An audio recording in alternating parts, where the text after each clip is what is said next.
할렐루야.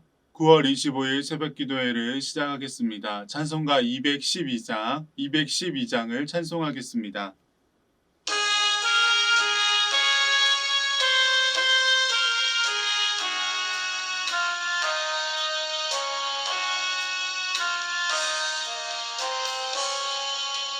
겸손히 주를 섬길 때 괴로운 일이 많으나 그 주여 내게 힘 주사 잘 감당하게 하소서. 인자한 말을 가지고 사람을 감화시키며 갈 길을 잃은 무리를 잘 인도하게 하소서. 그 주의 귀한 인내를 깨달아 알게 하시고 굳건한 믿음 주셔서 늘 승리하게 하소서. 장래의 영광 비추사 소망이 되게 하시며 구주와 함께 살면서 참 평강 얻게 하소서. 아멘. 기도하겠습니다. 하나님, 오늘도 찬송과 기도로 하루를 시작하게 하시니 감사합니다. 각 가정에서 영상으로 말씀을 들으며 기도하는 우리 모든 성도님들에게 큰 은혜와 평강을 허락하여 주시옵소서. 참으로 힘들고 어려운 때입니다.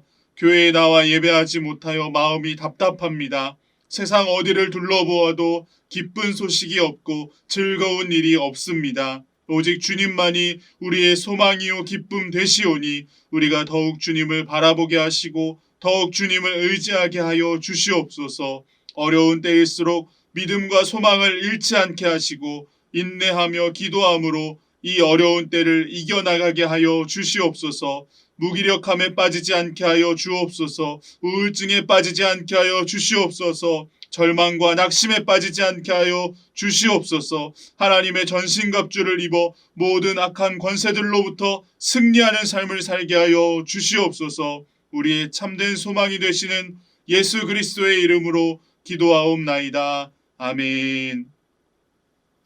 오늘 함께 나눌 말씀은 고린도전서 16장 15절로 18절까지의 말씀입니다. 고린도전서 16장 15절로 18절까지의 말씀입니다. 제가 읽어드리겠습니다. 형제들아, 스데바나의 집은 곧 아가야의 첫 열매요 또 성도 섬기기로 작정한 줄을 너희가 아는지라. 내가 너희를 권하노니 이 같은 사람들과 또 함께 일하며 수고하는 모든 사람에게 순종하라. 내가 스데바나와 부드나도와 아가이고가 온 것을 기뻐하노니 그들이 너희의 부족한 것을 채웠음이라. 그들이 나와 너희 마음을 시원하게 하였으니 그러므로 너희는 이런 사람들을 알아주라. 아멘. 오늘 말씀은 고린도 전서의 마지막 장으로 바울의 끝 인사와 당부가 기록되어 있습니다. 스데바나의 집은 아가야 지방에서 바울의 전도를 받고 예수님을 영접한 첫 열매였습니다. 이후 스데바나의 집은 성도를 섬기기로 작정하고 교회를 섬기는데 모범적인 가정이 되었습니다. 아마도 자신의 집을 복음 전도의 장소로 제공하거나 물질로 바울의 사역을 적극 도왔던 것 같습니다. 바울이 스데바나의 집이라고 한 것을 보면 그 가족들 전체가 예수님을 영접하고 한 마음이 되어 복음에 헌신했음을 알 수 있습니다. 스데바나의 집은 그들의 뒤를 이어 구원받게 될 그 지역의 수많은 사람들을 대표한다는 의미에서 첫 열매일 뿐 아니라 다른 성도들에게도 선한 영향력을 미치는 모범적인 가정이었던 것입니다. 16절에서 바울은 이 같은 사람들과 또 함께 일하며 수고하는 모든 사람들에게 순종하라 라고 말합니다. 성도를 위하여, 교회를 위하여 헌신하고 수고하는 사람들을 알아주고 그들의 말을 잘 따르라는 것입니다. 바울이 이렇게 말한 이유는 고린도 교회의 성도들 모두 스데바나의 가정의 섬김을 잘 알고 있었기 때문입니다. 스데바나와 함께 일하는 사람들이 정말 교회를 위해 수고하고 일하며 헌신하는 사람들이었기 때문입니다. 이처럼 교회의 리더십은 성도를 섬기며 수고하는 사람들에게 주어집니다. 말은 많이 하는데 일하지 않고 대접받기는 좋아하는데 섬기지 않는 사람이 리더가 아니라 진정으로 성도를 섬기고 수고하는 사람에게 리더의 자격이 있는 것입니다. 스데바나의 가정은 아가야 지방의 첫 열매로서 많은 어려움이 있었을 것입니다. 주위의 이웃들이 다 예수님을 믿지 않았습니다. 어떻게 신앙생활을 하고 어떻게 이웃을 섬겨야 하는지 보고 배울 만한 모델이 없었습니다. 그야말로 처음 시작하는 개척교회의 첫 성도의 가정이었던 것입니다. 하지만 스데바나의 가정은 훌륭한 믿음의 가정을 이루었고 이후 전도되어 함께 신앙생활하게 된 성도들을 섬기는 일에 최선을 다했습니다. 고린도 교회를 세우는 데 있어서 큰 역할을 감당했고 없어서는 안 될 가정이었지만 그러한 것을 자랑하지 않고 오직 성도를 섬기는 일에만 헌신한 것입니다. 17절에 보면 스데바나와 부드나도와 아가이고라고 하는 세 사람이 고린도 교회 성도들의 소식을 가지고 바울을 찾아왔음을 알 수 있습니다. 바울은 이 세 사람의 방문을 매우 기뻐했고 그들로부터 위로와 힘을 얻었습니다. 바울은 그들이 나와 너희의 마음을 시원하게 하였으니 너희는 이런 사람들을 알아주라 라고 했습니다. 교회와 성도들을 향한 그들의 충성된 섬김이 목회자인 바울과 성도들의 마음을 기쁘게 했다는 것입니다. 우리도 이런 역할을 잘 감당하는 사람이 되었으면 좋겠습니다. 우리의 주인 되신 하나님의 마음을 시원케 해야 합니다. 함께 신앙생활하는 성도들의 마음을 시원하게 해야 합니다. 요즘 얼마나 힘든 일들이 많으십니까? 안 그래도 힘든 일이 많은 세상인데 코로나 때문에 더 큰 어려움을 겪고 있습니다. 우리의 마음을 기쁘게 하고 시원케 할 만한 소식이 없습니다. 마음이 답답하고 무기력하고 불안감을 느낍니다.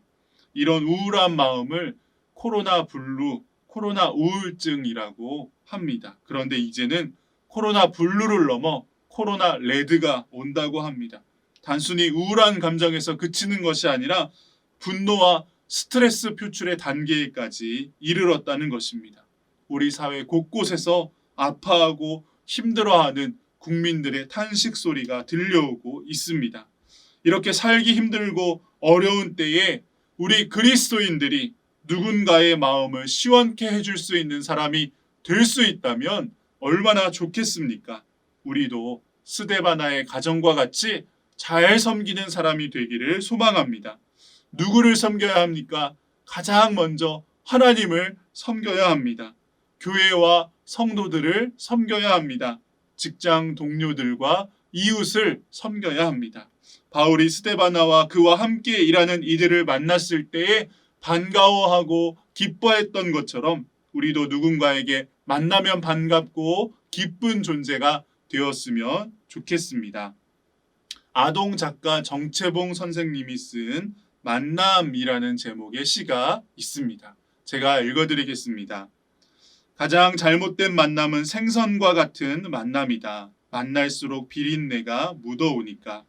가장 조심해야 할 만남은 꽃송이 같은 만남이다. 피어 있을 때에는 환호하다가 시들면 버리니까. 가장 비참한 만남은 건전지와 같은 만남이다. 힘이 있을 때에는 간수하고 힘이 다 닳았을 때에는 던져버리니까. 가장 시간이 아까운 만남은 지우개 같은 만남이다. 금방의 만남이 순식간에 지워져 버리니까. 가장 아름다운 만남은 손수건과 같은 만남이다. 힘이 들 때는 땀을 닦아주고 슬플 때에는 눈물을 닦아주니까. 이렇게 다 같이 힘들고 어려운 때에는 무슨 뾰족한 수가 있겠습니까?